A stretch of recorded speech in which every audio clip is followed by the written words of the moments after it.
afternoon, everyone. Good afternoon. Good afternoon. Good afternoon. Thank you all. Thank you, thank you. Thank you, thank you. So let me say, and I love you back. And I love you back. So let me say, my heart is full today. My heart is full today, full of gratitude for the trust you have placed in me, full of love for our country, and full of resolve. The outcome of this election is not what we wanted, not what we fought for, not what we voted for, but hear me when I say, the light of America's promise will always burn bright. As long as we never give up, and as long as we keep fighting.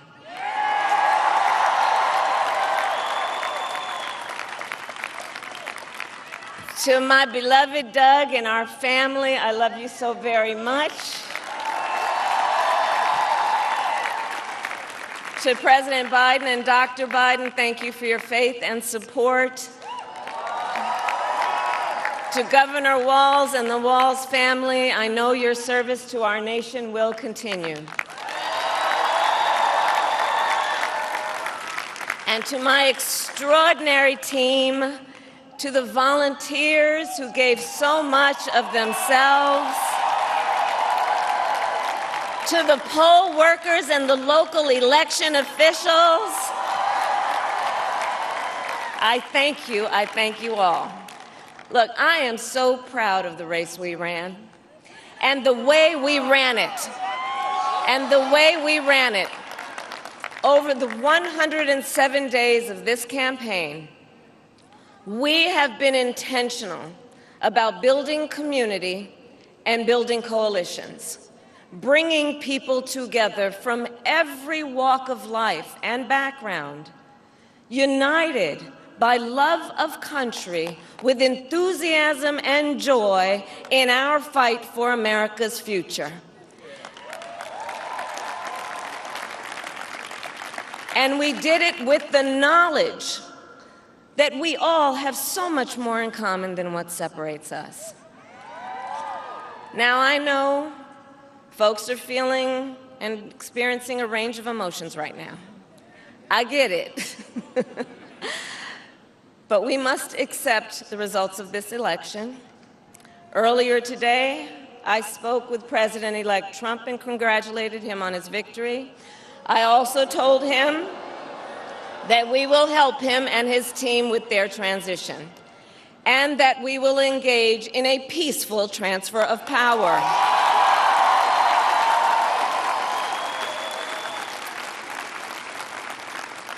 A fundamental principle of American democracy is that when we lose an election, we accept the results. That principle, as much as any other, distinguishes democracy from monarchy or tyranny, and anyone who seeks the public trust must honor it. At the same time, in our nation, we owe loyalty not to a president or a party, but to the Constitution of the United States.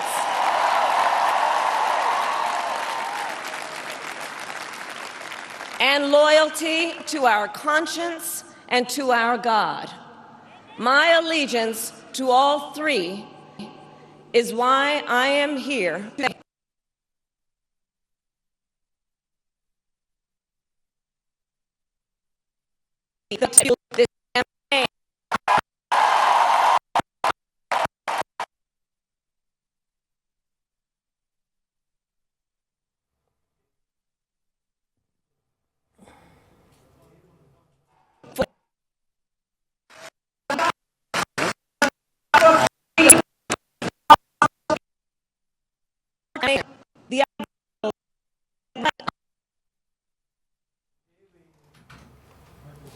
All right, the Vice President of the United States, Kamala Harris, and candidate of the Democratic Party there in her first speech after her defeat by Donald Trump.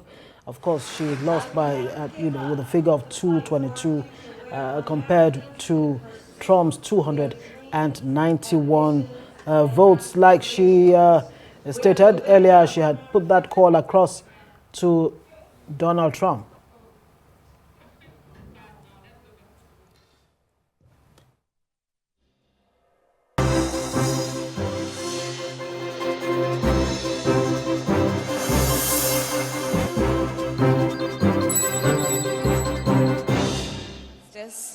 And for the sacred idea that every one of us, no matter who we are or where we start out, has certain fundamental rights and freedoms that must be respected and upheld.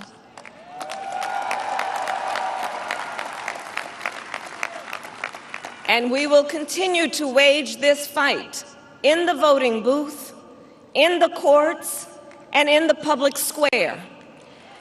And we will also wage it in quieter ways, in how we live our lives, by treating one another with kindness and respect, by looking in the face of a stranger and seeing a neighbor, by always using our strength to lift people up, to fight for the dignity that all people deserve.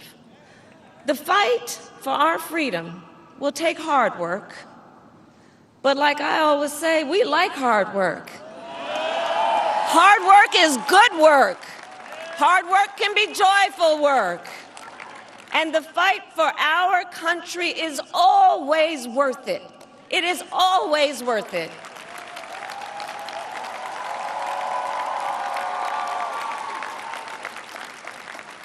To the young people who are watching, it is, I love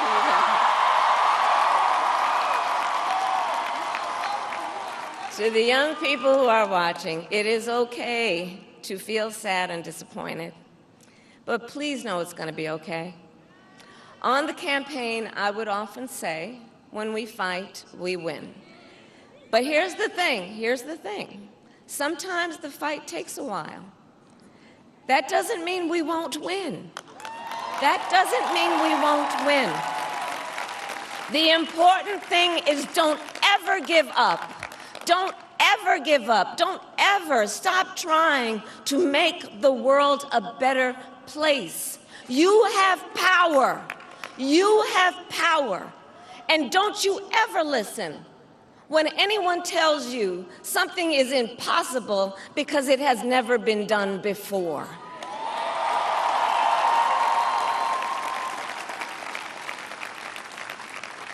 You have the capacity to do extraordinary good in the world.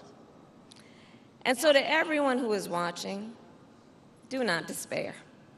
This is not a time to throw up our hands. This is a time to roll up our sleeves. This is a time to organize, to mobilize, and to stay engaged for the sake of freedom and justice and the future that we all know we can build together. Look, many of you know I started out as a prosecutor, and throughout my career, I saw people at some of the worst times in their lives, people who had suffered great harm and great pain, and yet found within themselves the strength and the courage and the resolve to take the stand, to take a stand, to fight for justice, to fight for themselves, to fight for others. So let their courage be our inspiration. Let their determination be our charge. And I'll close with this. There's an adage an historian once called a law of history, true of every society across the ages. The adage is, only when it is dark enough can you see the stars. I know many people feel like we are entering a dark time, but for the benefit of us all, I hope that is not the case. But here's the thing, America, if it is, let us fill the sky with the light of a brilliant, brilliant billion of stars. The light of optimism, of faith, of truth, and service.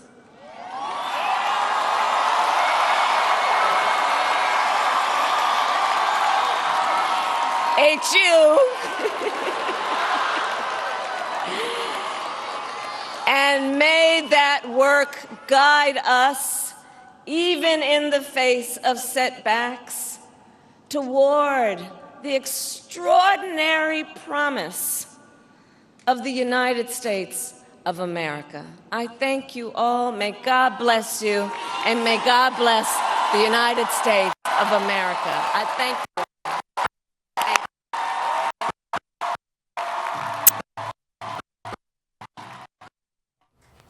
Right. Well, apologies for the glitch on that live coverage. Kamala Harris just spoke there addressing her team and supporters, letting them know that there is faith and hope after that big defeat in the election. Yes, indeed. Yeah. Yeah, and I mean, she started by, saying the light of America's promise will always burn bright. Proud of the race we ran and the way we ran it. 107 days of, campaign. Recall, of course, in July, Joe Biden, the sitting president, had to step down and give way to Kamala Harris to contest. Well, with the margin of 292 going to Trump and Harris 226, it's been won and lost today. You heard from Kamala Harris there. It's, better luck next time, like they say. Yeah.